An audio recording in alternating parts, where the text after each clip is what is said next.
In a few days, my husband and I will be moving into a house we bought by selling a lot of soap. Yes, you heard that right.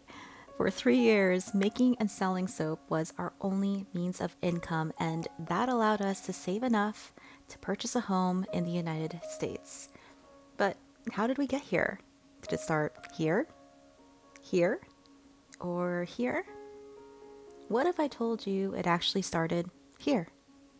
South Korea, the year 2010. I just landed here to start a job teaching English to South Korean children. It was here I realized a few things. First, that teaching children is not for me, and second, that taking big risks could lead to the most amazing opportunities, because this is where I met Kale, my husband. Without him, I wouldn't have had the support I desperately needed to turn my soaping passion into a business. It's not impossible to do it alone, but man, is it tough. I know I couldn't do it alone. And even though he's now gone back to a traditional 9 to 5, he still helps and he still supports me. So if you're wondering how I got here today, it's him. It's Memorial Day weekend, and Kale and I are celebrating 10 years of being married. And 10 years ago, Kale and I got married on his parents' deck in Tacoma, Washington, where his family lived at the time. And it was the most perfect backyard wedding. I don't think we spent more than $2,000 on everything. It was 50 of our friends and family. My family flew in, my best friend flew in to be my maid of honor, and even Kale's sister flew in from Kuwait, where she was teaching at the time, to surprise me because she had planned this whole thing with Kale. But when I saw her, that was such a surreal and special moment. And I remember I had the most simple and perfect dress that I got from Le Chateau. I don't know if Le Chateau is still a store in Canada. It was when I was getting married, but it cost me about $50. But it was so classic and simple and perfect for getting married on a deck. And that wedding, as simple as it was totally Kale and me. And 3 years before that, I was visiting Washington to meet Kale's family, and that was the first time I saw this state, and I instantly fell in love with it. I remember so distinctly the plane flying over, and I saw the lights of Seattle, I saw the boats, and I saw all the green, and I think it was December, it was a winter, and it was just so green. And there was a part of me that knew as soon as I landed that I was meant to be here, that I was meant to live here someday, and here I am. So if you are one of those that watch my channel and are trying to get their soap company off the ground, and you find that your wheels are spinning, get someone to partner with you, because it's so hard to do it by yourself. I'm definitely lucky to have met Kale and to be married to someone like that. And it's because of him that I'm now living here. To film this, I walked into the woods a little bit. I'm not on a path. I'm in this beautiful meadow, just surrounded by wilderness, and now I have to walk out of it. It's gonna be a little harrowing, so wish me luck. Gathering those pictures to walk down memory lane was so fun, but to really capture the sense of nostalgia and romance, I spent time picking the perfect music for that, and that's where I have to thank this video sponsor, Epidemic Sound. To get the perfect song, I needed something both inspiring and sentimental, and Epidemic Sound's search feature made finding that perfect song so easy. Navigate tens of thousands of tracks and sound effects in seconds. Find exactly what you're looking for with Epidemic Sound's world-class search engine. You can literally find songs for any mood or video type, like this hopeful song, Unforeseen, by Clarence Reed, that I used to capture the beauty of this forest.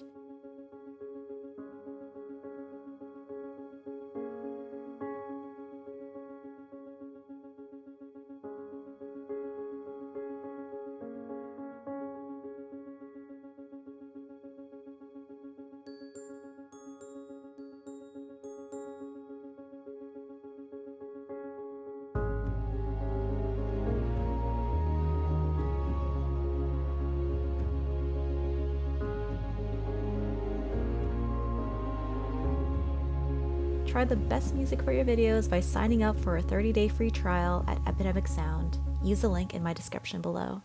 I tried kayaking the other day. Our friends from Calgary had an extra kayak and they gave it to us because they weren't using it. So thank you so much. Shout out to Lenny and Alice in Calgary. And I took it out on the inlet and I got maybe 100 meters away from shore and I got scared. So I turned back and I paddled back as fast as I could. I also didn't like how it was really hard to control the direction of the kayak. I need to work on my kayaking skills for sure. It's so peaceful here. Do you hear that? It's just birds and nature everywhere.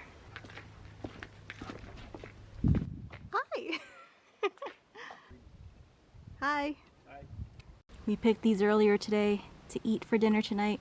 See, their siphons are out. See if they'll let me pick one up. Wow. Oh, okay. This is a clam. Nope. Not for you. What are you up to? We just took a walk in the woods. Kale's parents' neighbors have some sort of sailboat party going on over here. Kale took a paddle board. Is that what it's called? You took a paddle? Yep. You took a stand-up paddle board journey in the middle of all of these boats, and they were on the beach, right? Cooking oysters, maybe? Mm-hmm. Did they yell out to you at all? Yeah, they said that they were taking bets whether or not I was going to fall in or not. It's pretty choppy out there right now, and it just started to pick up even more now, so.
Dempsey definitely smells a couple of deer right here that passed through.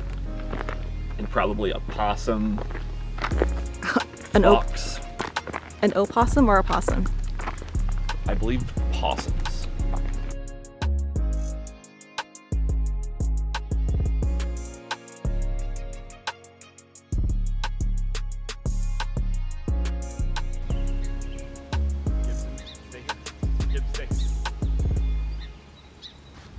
And this is Dempsey protesting. She doesn't want to go back. Oh my goodness. Some very aggressive rolling. He just he ran into Dempsey. Look, he's gonna. Why are you edging towards Dempsey? We got a flopper. Dempsey. We're literally right here. Dempsey. We're home. Please get up, please. You want to stay in the sun? Oh, sweet girl. We are buying a fridge. This is the first time Kayla and I are buying a fridge. We have never bought a fridge before in our 10 years of marriage. There's a lot that goes into picking one because we want to get a good one that lasts.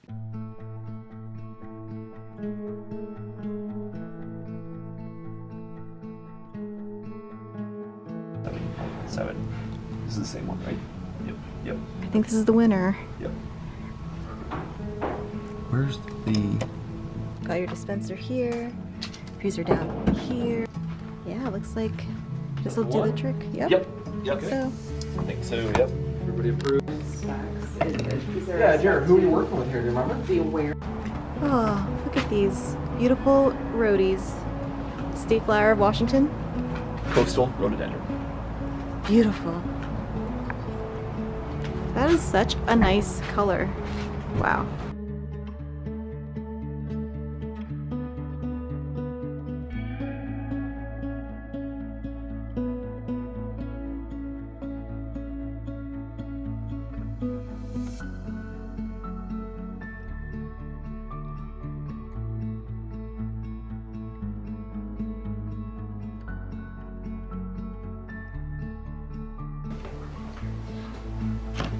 My in-laws are running low on their hand soap that I gave them a while back, and I think I should make them some more. Before we left Calgary to stay here in Washington with my in-laws, I formulated a foaming hand soap that I'm gonna quickly whip up right now. This is a no heat recipe, so all you do is pour the ingredients all together and then put it into the foaming hand soap bottle, and then you're good. First, the surfactants, we're using shea butter surfactant and foaming apple. Next, some distilled water, some glycerin to keep it from being too drying, some green tea extract for some nice nourishment on the hands. I was inspired by this fragrance oil from Brambleberry. It's called Berry Blossom. So this hand soap is actually gonna have a a berry theme or a fruit theme. So in addition to the green tea extract, we're going to be adding a bunch of different extracts. We have blueberry extract, watermelon extract, strawberry extract, and lemon extract. All of them are going to go in this hand soap. To add some more moisture, we are going to add some honey quat to this hand soap. Next, we're going to add the fragrance oil. This smells so good. This is a really nice, fruity, and fresh summer fragrance. Berry scents are amazing in the summertime. And lastly, liquid Germall Plus as my preservative. Now all we have to do is stir till everything is incorporated. And we're gonna stir gently so that we don't kick up a ton of bubbles. And you can add color to this hand soap by adding some water-soluble dyes. And if you're gonna do that, add a tiny amount, because those colors are really concentrated and a tiny bit goes a long way. And now that I've stirred all of that up, we're gonna put that into a foamer bottle. I use these ones that I got from Fizz Fairy, and I really like these bottles. They are great quality and they really create a nice dense foam when you put foaming hand soap into the bottles here. And when filling these up, you want to fill them not to the top because you want enough space for the foaming mechanism to fit into the bottle. I never get it right though. I always tend to overfill or underfill.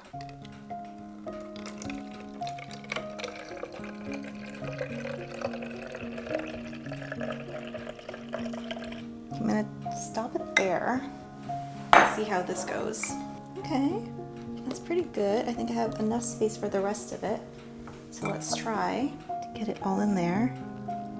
Okay, so what's coming out is the foam. Aside from the extra foam that got kicked up from my pouring, I think it's perfect. Let me clean this up and show you how it looks dispensed from this bottle. So here is the final bottle, and this is what it looks like when pumped. Oh, let me open it up. Oh, and that's another reason why I like these bottles. They have this locking mechanism, so you can travel with these if you want to, and it really helps with shipping as well, so that you can make sure that none of the hand soap goes all over your package and leaks. And here's the foam. And you can see the foam that comes out is pretty dense, it's light, and they rinse pretty cleanly without feeling drying on the skin at all. My skin feels really nice. I made that foaming hand soap in less than 10 minutes. And that's why I really like liquid foaming hand soap, because how quickly the foaming hand soap comes together. There's no melting, there's no heat. You just combine the ingredients and put it into a pump bottle and you're good to go. And the foaming hand soaps that I make are much gentler than Bath & Body Works hand soaps and any other type of hand soap you're gonna get that's commercially sold. And that's what I like about making my own soaps, is that you can really customize it so that it's not only gentle, but you know exactly what's going into it. Whereas with a commercially sold hand soap, the ingredients list is incredibly long and filled with things that you don't recognize or wouldn't know where to get those things in the first place if you were to try. But I hope they like it. It's a nice surprise. I didn't tell them that I was making it. My hand smells so good. Wow, I really like Berry Blossom from Brambleberry. That's a really nice fragrance oil. Materials that I use are listed down below, and if you want the recipe for yourself so that you can quickly make a foaming hand soap at home, I have a link to that. It's on my Patreon. All the recipes that I have available to my patrons, that's all on my Patreon. Thank you to everyone who supports me on there. You guys are so awesome. And for those wondering, yes, my nails are awful looking. I decided to finally remove my nails myself using nail polish remover, and I think I pretty much damaged my nails, but nails grow and hopefully they'll grow back healthier and better than before. We are headed over to our new house. Our first load. For the refrigerator. Thank you. Okay. You ready? Yeah, let's go.